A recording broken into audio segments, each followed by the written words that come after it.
Venezuela, Part 2, wherein we pick up at 1930.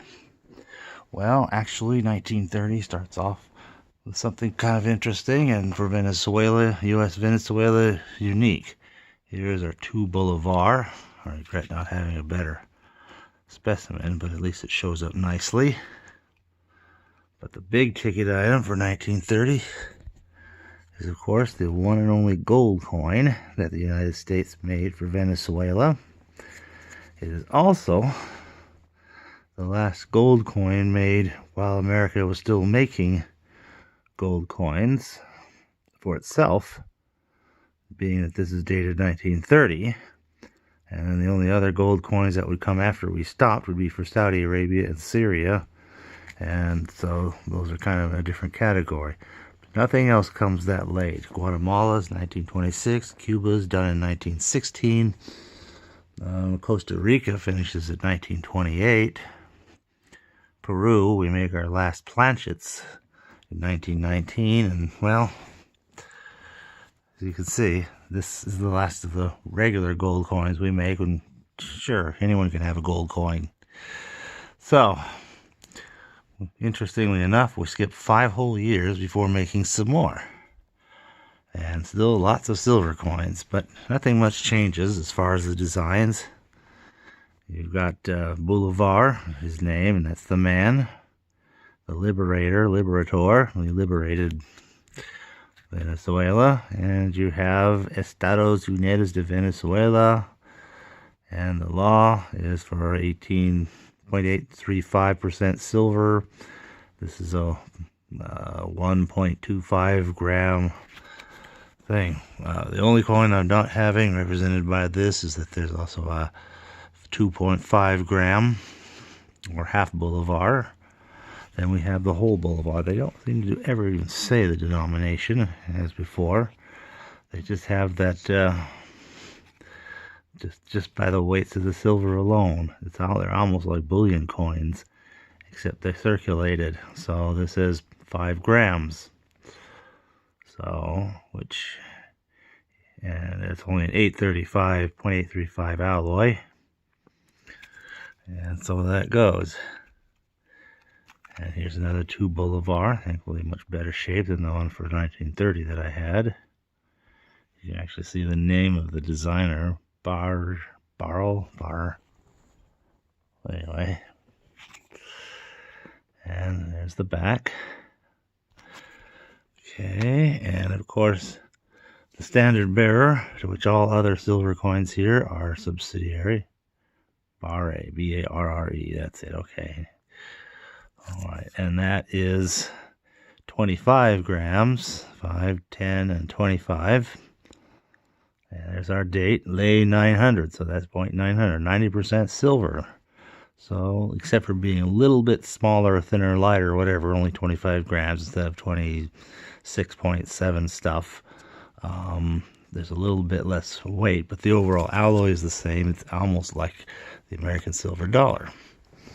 Well, not counting the $10 gold, which now gold is no longer in production so easily anymore anyway.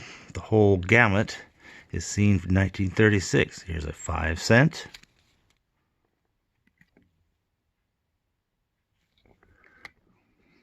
Here's a 12.5 cent.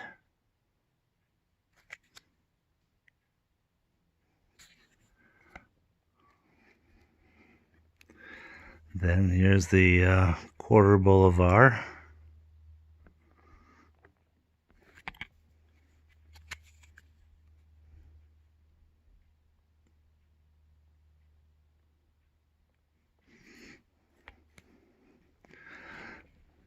And a half Bolivar.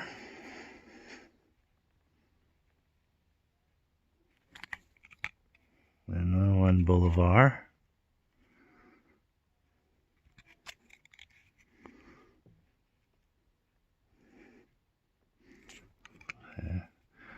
The 2 Bolivar.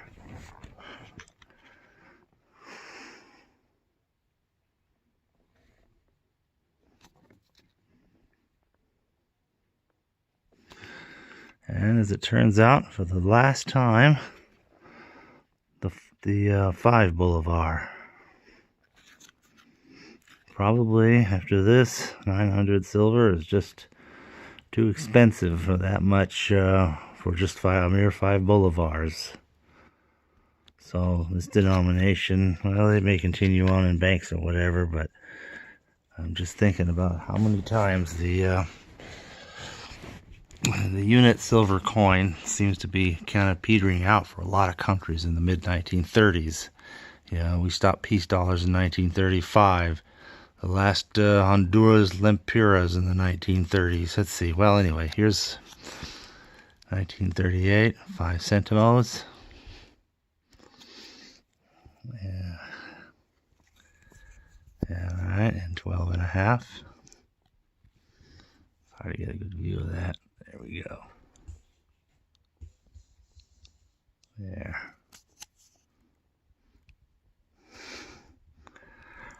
Dang. There it is. All right. And of course, 1944. Wartime era, wartime materials. This 5 centimos is made of brass. It's also made at the Denver Mint, unlike everything up to this point that has been Philadelphia. Ditto goes for this 12 and a half cent. It's also brass. 1944. Also made at Denver.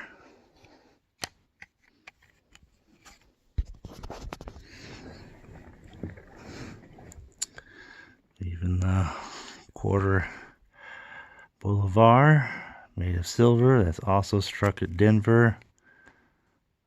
Apologize for the rather low condition of this one. At least I have the coin. At least the half Bolivar looks reasonable. And that's all they did. This also was struck at Denver. Then for 1945, things go back to normal. Philadelphia is making them, and even though the war is still presumably raging, give or take what part of 1945 these were struck, these might have been made in 1946 anyway.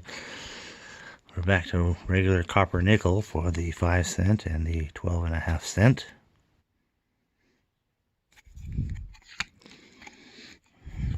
And there's our quarter Bolivar.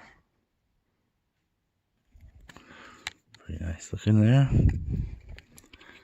Half Bolivar.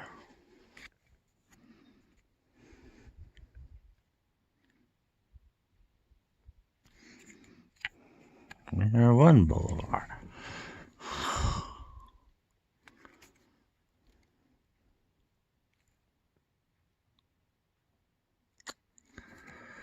Okay, and our 2 Bolivar. Look at that, look at that cartwheeling even.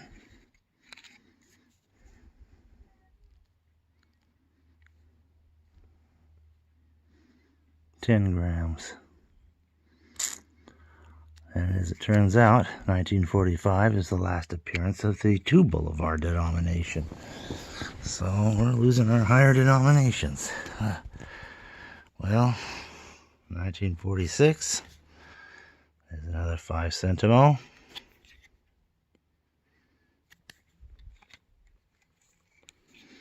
And then jump up to 12 and a half.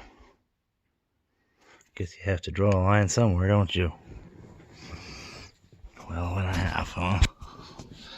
Well, in face value, that's half of, that'd be like 12 and a half cents. This would be like 25 cents.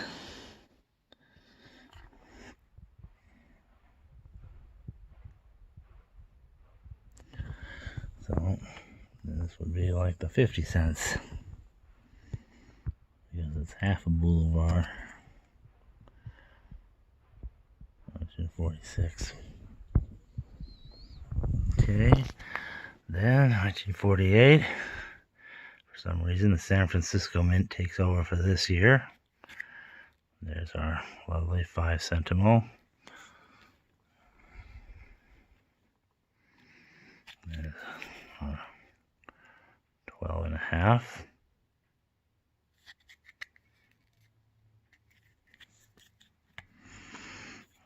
Okay, and then here's our quarter Bolivar.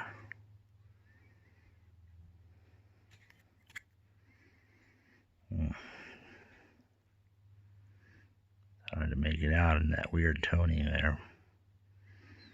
1948. Okay. Now, between 1948 and 1954, we finally got our first change. Here's also the quarter Bolivar, and now it says 25 centimos. No, well, still has the weight, 1.25, and the alloy still 0.835. But now, instead of Estados Unidos de Venezuela, it's Republica de Venezuela. So that goes for all of these things with a new design. This is our 50 centavos. Still has Bolivar. That never changes. Now it's 50 centimos, 1954. Now it's 2.5 grams. Still same 0.835 alloy, Republica de Venezuela. And for the last time, we make a 1 Bolivar coin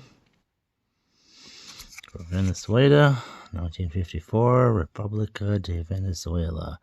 Un Bolivar, 1954. That's 5 grams. Still 0.835 alloy. Well, we did a little more. We had to do the 5 cent in 1958.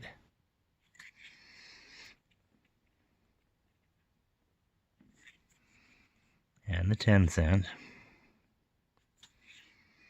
Even these say Republica de Venezuela. And after that, we were never contracted to do anything more for Venezuela. So it all started in 1876 for this country and ended right there in 1958. So that's Venezuela, part 2.